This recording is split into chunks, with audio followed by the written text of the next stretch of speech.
Hey guys, happy Easter, good afternoon. It is Easter Sunday and welcome to the Shack. Today we're going to do a video I've been meaning to do for a long time.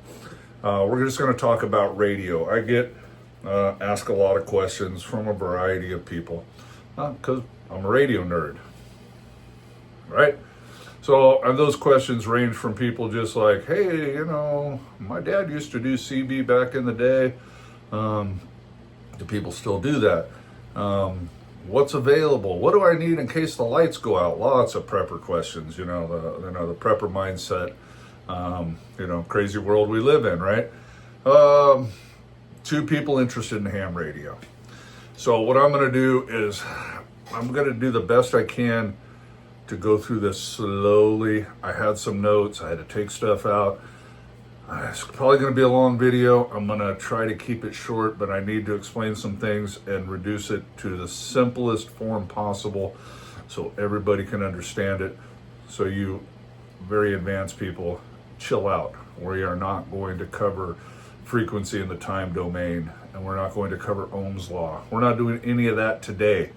We are going to simplify it down in crayon form so everybody can understand it. And I'm going to go ahead and go through every kind of available radio thing there is to the civilian.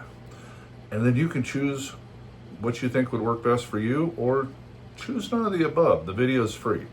So get comfortable, go get something to drink. And I'm going to be stopping in at each section because I might pull some of these out and put them in separate videos. So go ahead and go get something to drink, and we'll come back and get this party started. See you in a second. All right, guys, let's get started. Before we can talk about radio services and stuff, we got to nerd out just a little bit, right? I want to explain some of the terminology I'm going to be using as I discuss different radio things that are available to you. Remember, I'm going to try to keep this as simple as possible, okay? I got some notes up here, so you'll be seeing me looking up here. Let's just talk about, okay, there's going to be three different things we talk about: HF, VHF, and UHF. Very simple. HF, high frequency; VHF, very high frequency; UHF, ultra high frequency. See? Simple. Just those are what those are going, when I say, I'm going to just say HF, VHF, UHF. So now you know what those mean. All right. The modes, each of these services have or use different modes. In theory, you can use all the modes on all of them, although people don't, but we won't go into that. So you're going to hear me talk about AM, FM, single sideband, and digital. Okay, if you're not real young, you should know the difference between AM and FM. AM radio in your car, FM radio. One stands for amplitude modulation, the other one is frequency modulation. Okay, it's basically the same sine wave, it's just different ways of modulating what you hear. So think about it. AM and FM sounds better, FM stereo, etc. Now AM has some advantages, it'll travel further. Now SSB, a single sideband, that's using one part of that whole carrier, that whole signal going out. Again, I'm not going to go into great lengths or we'll be here forever. Okay, so AM, FM, SSB, and digital. Digital uses a very, very small part of the SSB part of the signal, so it can go a long ways on very low wattage. All right, let's see. A radio wave. What is a radio wave? It is an electromagnetic pulse that travels through the air at the speed of light, roughly. Okay, and the reason they call it a wave, or the West Side, I think it has very similar. It's very similar to water, like waves of water. If you look out at the ocean, you got these waves. I'm going to try to put up a picture of a sine wave. So a sine wave goes, it has a positive, a negative, and a positive, and a negative. Okay, that's a complete sine wave.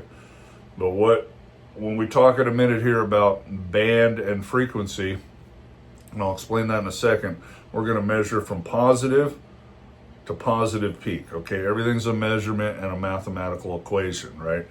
So just think of radio waves as water waves. And I'll try to put something up in here showing a sine wave, but it basically looks like a wave of water. Okay, pretty simple. We're keeping this simple.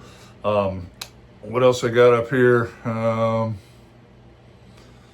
That's about, I think that's about all the nerdy stuff we really need to get into. Like I said, we're not going to go crazy with frequency and the time domain and all this kind of stuff. We're just doing the simple, very, very basics. Now, I need to explain band and frequency. So in a minute, we're going to start at the bottom. Well, I shouldn't say the bottom. We're just going to start at the old school CB.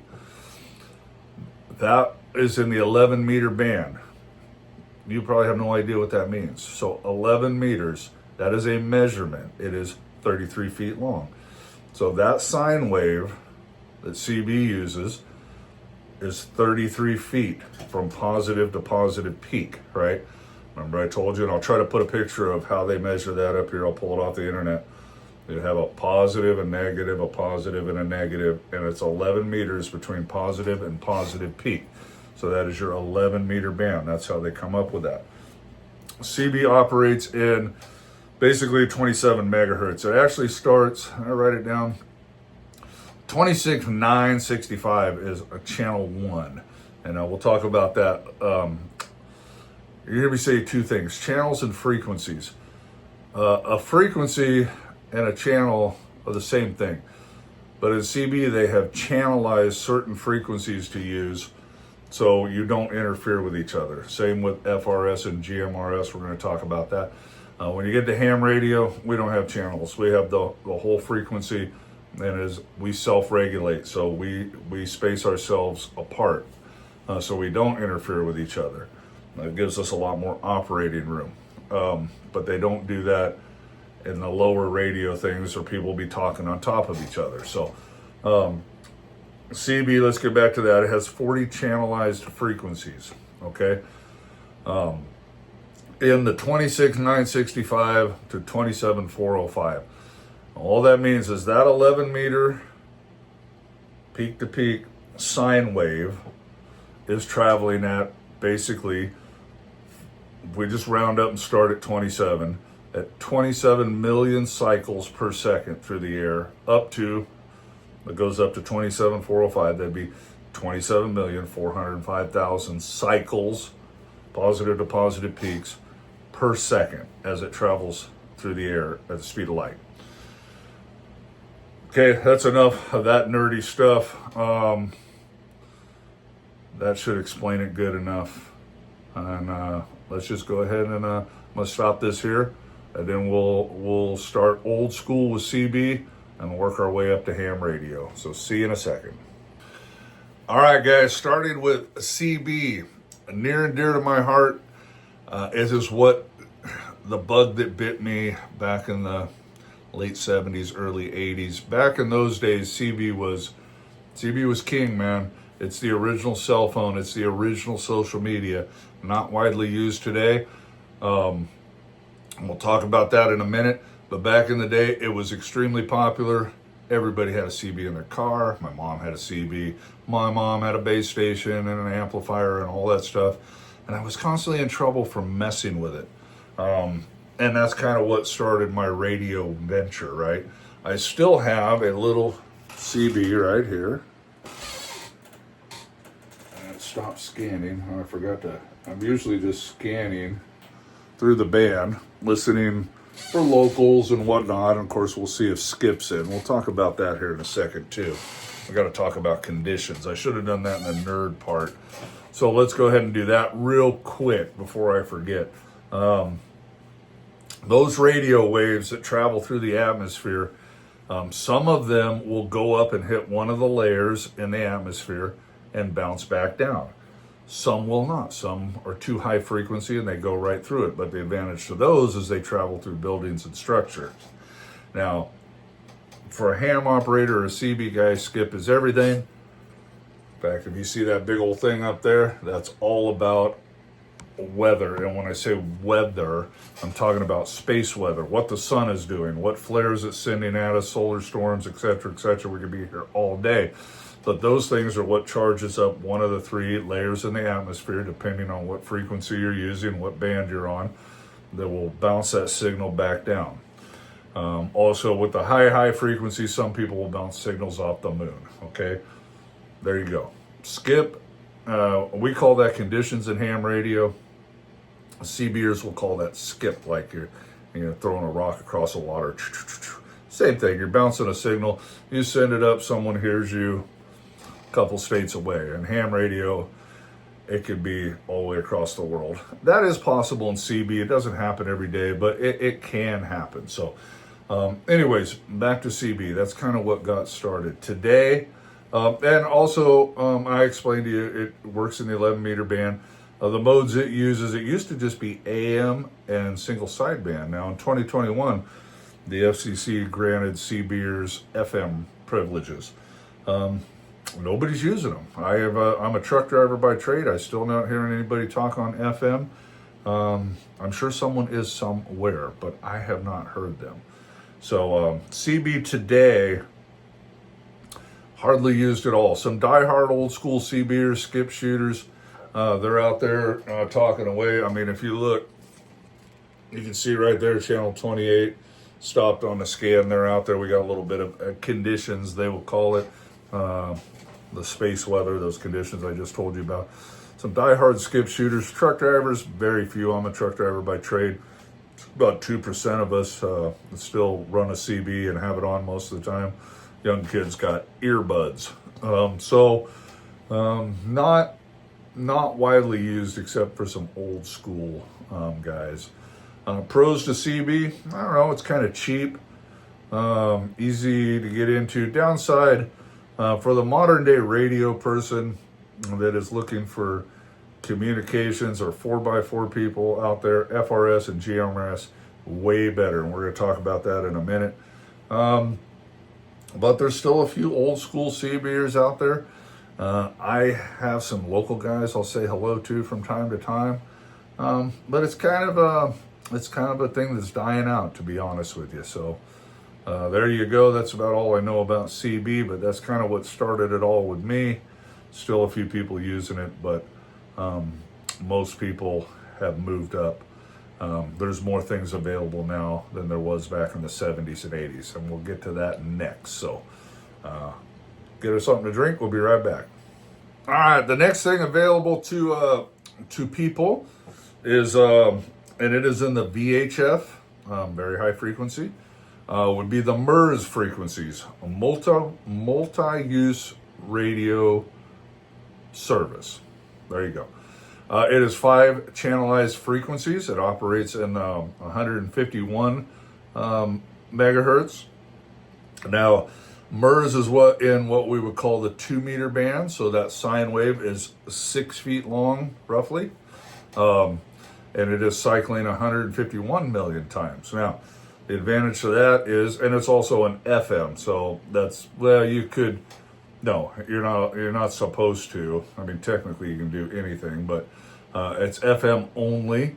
So it has very good audio, a little bit more range, line of sight, because whereas CB signal does not penetrate things and is easily deflected by buildings and stuff, VHF is a step up as far as going through buildings. You are limited to 2 watts. You are limited to a handheld like this. This is an FRS and a handheld, but they sell MURS handhelds, so this is it. You're not supposed to be using the MURS frequency with ham radio gear. So you got a 2 watt little handheld. It cannot have a detachable antenna. Pretty underutilized, to be honest with you. Walmart, however, does use, a lot of the Walmarts uses the MURS frequencies, and they love it if you take a handheld in there and say, hey, I need help on whatever. And of course, they would like to come over and tell you you cannot do that. And you can tell them, of course, to go pound sand, because this is a public frequency and they have no more rights to it than anybody else. If you want to have fun at your local Walmart, get you a little MURS handheld and go in there. It's only 5 channels. It's not hard to figure out which one that MURS one is using. So very underutilized. Not a lot of people using the MURS frequencies, to be honest with you. That's about it, man. That's all I can say about MURS frequencies. let's go ahead. We don't need to pause. Let's just let me change my notes here. We'll go right to FRS. FRS stands for Family Radio Services. Now you have 22 channelized frequencies, and you are now in the UHF, ultra high frequency, operating between, you're in the 462 megahertz. Now that is a 70 centimeter band, so now you have that sine wave all in about 2 feet. It's like a little Ginsu knife, and it's traveling at 462 million cycles per second through the atmosphere at the speed of light. So it will go through a lot of stuff. It is not easily deflected. Great for going through buildings, stuff like that. Again, FRS, you are limited to a little handheld, 2 watts on most of the channels. I believe, I'd have to look it up. There's 7 channels, I believe, that it's only a half a watt. And narrow banded, don't really worry yourself with that, but they limit your transmit bandwidth so you don't interfere with each other. So I didn't cover that in the nerd stuff. Not really worth mentioning. Now the FRS and the MURS, no license required, because it's all ultra low power, all handheld stuff, no mobile radios, just a handheld with a non-detachable antenna. A lot of people use FRS, a lot. I got a little GMRS FRS antenna up, or radio up here. MURS and GMRS share the same frequencies. We're going to get to GMRS in just a second, with some differences, of course. A lot of people use these. These are great for traveling down the road, talking car to car, out four-wheeling. If you don't want to mount a radio in your Jeep, you got this little thing, perfect. You got a 1 or 2 mile range, no problem. Handy little doodads, no license required. Radios are cheap. You can get them off Amazon for next to nothing. All right, so let's pause here, and I'll be back in a minute, and we'll step up the ladder to GMRS, probably the most popular radio service going, and I think it is probably surpassing ham radio just because no testing required. So hold on, we'll be right back. All right, guys, GMRS. I had a GMRS radio right here. Extremely popular right now. It's a step above FRS. You share the same 22 channelized frequencies. Excuse me, my nose is itching. But other than that, there's 7 half-watt channels that you still have to be a half a watt on. But the other ones, you can be anywhere from 5 watts to 50 watts. Now, with a GMRS, you have to buy a license. It's a no-test license, $35 for 10 years. Covers you and all your immediate family. And there's also 8 frequencies that you can run repeaters on. We'll talk about that in a second. Also on the 70 centimeter band, same thing, 462 megahertz, travels through buildings well. Now with GMRS, you can have turn it over here, you can have a mobile radio like this that I'm using as a base station with an external antenna. You can have a small one. And that's a big advantage over like CB and stuff. With CB, you can get like a 3-foot antenna. They don't work very well.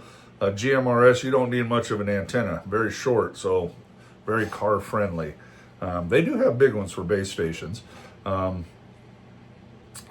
of course. They also have some digital. We haven't talked about digital until now.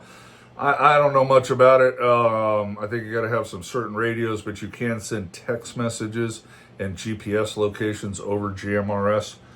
Very popular. I hear a lot of people on GMRS and FRS just passing through, talking to each other around here, husbands, wives, out in the shop, things like that. And also on both of them, you can program in codes to your radio, so you won't hear anybody else. They can still hear you, but you won't hear them, so you can block out anybody trying to say hello if you want. Like I said, you do need a license, but no test license, pretty easy. And it also has 8 repeaters. If you don't know what a repeater is, basically someone can set up a repeater say pretty high up on a mountain. So if your radio, now GMRS radio, you got 15, 20 miles, easy peasy. But say there's a repeater 40 miles away that can hear you at the 20-mile mark, you guys connect there. It'll repeat your signal out around that local area and another 40 miles. So you can get, 100, 150 miles coverage.